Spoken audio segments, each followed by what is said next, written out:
Chef Robert Erickson, Central Bistro. Today we're going to be making a fig and tomato braised lamb shank. A little bit about Central Bistro. We're all about sustainability here, organic, locally sourced, try within 100 miles, everything's ocean-wise. We do brunch 7 days a week and a fantastic dinner service. This is one of the items off of our dinner menu. This year is a lamb. We're going to skip a couple of steps based on the 3 hours. It's already been braised. Basically what we've done is we've coated this lamb in a little bit of flour and salt and pepper and seared it in a pan until it gets a small light crust. After that we're placing everything into a 4-inch deep, as we call hotel pan, but at home you can just place it in something that has some depth to it. And you're able to cover it with tin foil or with a lid, whatever you like. And the recipe that you will have on the site will explain all the ingredients that go in there. Obviously, the premise of this recipe is tomato, a little bit of fig, and your classic cinnamon, star anise, onions, bay leaf, peppercorns, chicken stock, all the things that you would normally put into a braisage, as we call it. So we're going to bring this back on the heat here, and the braisage, which is the sauce that we cooked the lamb shank in to begin with, and the lamb itself. Also, in addition, I'm going to add some diced up fig as well to bring back the sweetness from the braise originally. So we'll start with that. We're going to get this boiling. We're going to get it hot. We're going to put it in the oven. It takes about 15 minutes to reheat it and bring it back. Now that we have this lamb sort of starting to boil, we're going to get it coated. We're going to grab this. We're going to put it in the oven at 400 degrees and bring it back to temperature. Like I said, it takes about 15 minutes. Then we'll jump into this stuff after. Okay, so after about 7-8 minutes in the oven, we're going to want to take a look at how our shank is doing.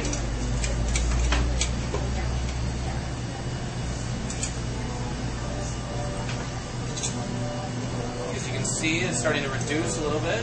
We want to flip it over, keep it nice and sheen and moist, delicious. Back in the oven. Should be ready in about another 5-6 minutes. So, lamb shank's almost out of the oven. What we have here is Israeli couscous. Israeli couscous is different than the regular traditional Mediterranean couscous. Mediterranean couscous is a lot finer. This is, and obviously couscous is not a grain. It's similar to a pasta.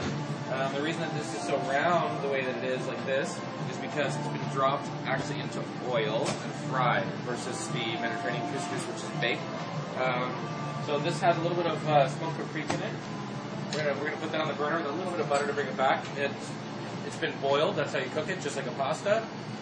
Rolling in boiling water, and you just take it out and test it. You can kind of feel when it's achieved the right texture. And a little bit of sweet smoked paprika. Put a tiny bit of that in there. And of course, a little bit of pepper.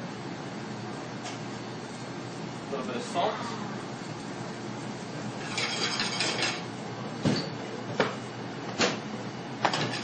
I'm just trying to heat down pretty low on that. We just want to reheat that. Not too much. A tiny little bit of olive oil. Give it a little texture, give it a little flavor. We've got some carrots here. These are organic baby carrots from Barnstone Island. A little bit of butter in the pan. These have been lightly peeled and blanched in water, boiling salted water for about 1 minute. So we're going to lightly saute that just to bring it back. And then over here, what I've got here is I've got a little bit of butter and garlic in a pan. The garlic's been chopped, like I said, about a half of a clove. We're going to get that going too at the same time.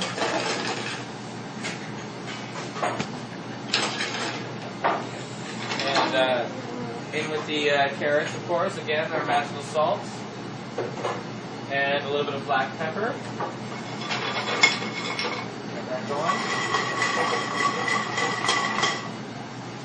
Now, with the garlic, using my tongs, you can use anything. You can use a spoon or wooden spoon, spatula, whatever you like. I want to keep the garlic moving a little bit in the pan. If you let it sit in one spot, it's going to cook a little more in one place than it does in the other. And what we're looking for on this is a light toast, so almost to the point where it starts to brown, but not blacken, obviously, because blacken has gone too far to burn. And that's going to give it a real smoky flavor.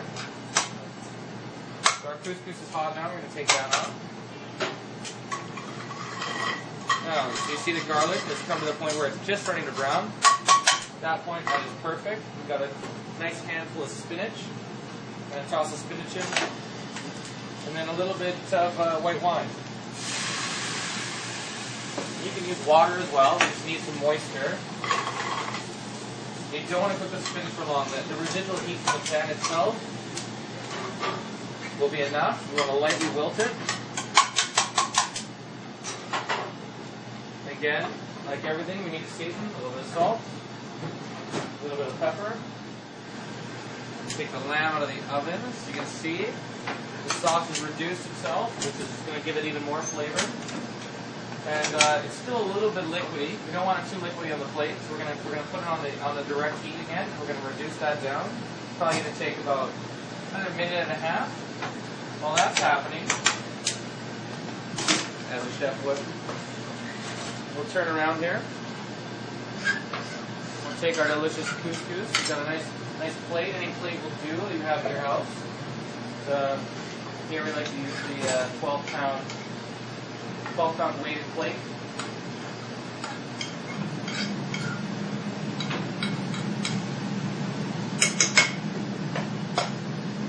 Like that. Make sure everything's in a line here. Plate's nice and clean.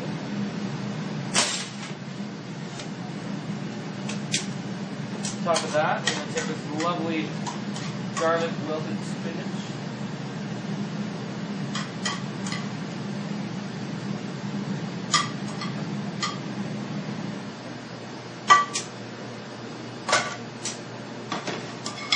Beautiful organic baby carrots, not overcooked. We still got a little bit of crunch to them, as we call it, al dente.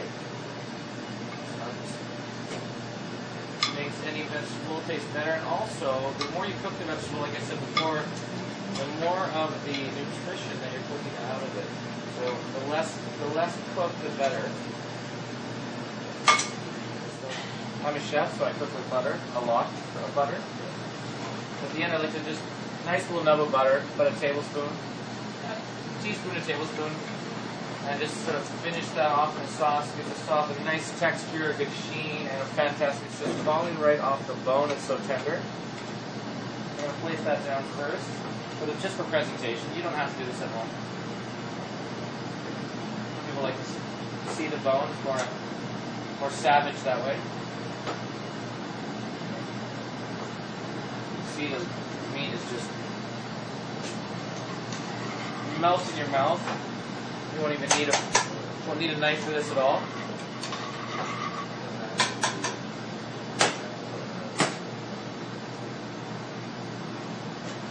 There we go. That looks about perfect for consistency there. Cover this whole lamb here with this sauce.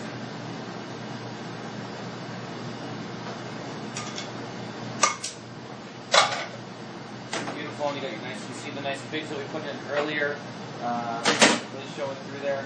And then for presentation sake and also flavor, we got some of this nice feta. Macedonian feta is my favorite. This is a Greek feta. It's also nice. It's a little bit more firm. I'm going to crumble that right on top. Again, you don't have to do this if you don't want. It's not going to make or break the dish. It's just an additional flavor component. What I have here is a little bit of balsamic reduction. This has already been pre-reduced in the squeeze bottle here. And I'm going to do a little stir to that.